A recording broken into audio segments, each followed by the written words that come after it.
रिया को पुराने सामानों का बहुत शौक था, खासकर वो चीजें जिनमें कोई रहस्य छिपा हो। एक दिन उसे शहर के कोने में एक पुरानी एंटीक शॉप दिखी, धूल से भरी, सुनसान, लेकिन भीतर कुछ खींचता हुआ। वहां उसे एक आईना दिखा, सुनहरे फ्रेम वाला, बहुत ही खूबसूरत। लेकिन अजीब बात यह थी कि वो आईना कहीं से भी धूल में नहीं था। दुकानदार बोला, इसे रात में इस्तेमाल मत करना और कभी भी इसमें अपनी परछाई को ज्यादा देर मत देखना। रिया मुस्कुरा दी। उसे यह सब बस एक कहानी लगा। उसने आईना खरीदा और अपने घर ले आई।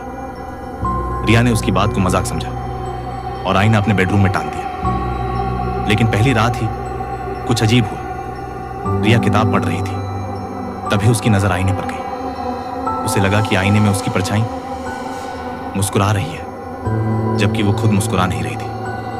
वो थोड़ा घबरा गई, लेकिन खुद को समझाया, थक गई हूं शायद। अगले दिन फिर कुछ अजीब हुआ। जब भी वो आईने के सामने जाती, उसकी परछाई जैसे कुछ और कर रही होती।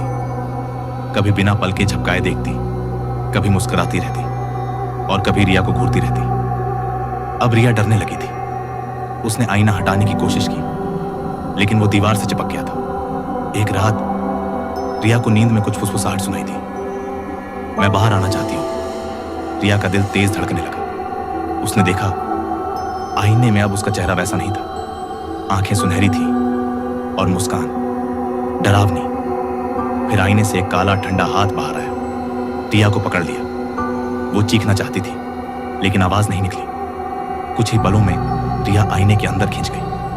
अगली सुबह उसकी रूममेट आई। कमरा खुला था, लेकिन रिया वहां नहीं थी।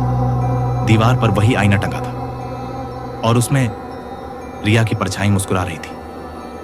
अगर तुम्हारे पास भी कोई पुराना आईना है तो कभी रात में उसमें मत देखना, क्योंकि शायद कोई तुम्हें अंदर से देख रहा हो।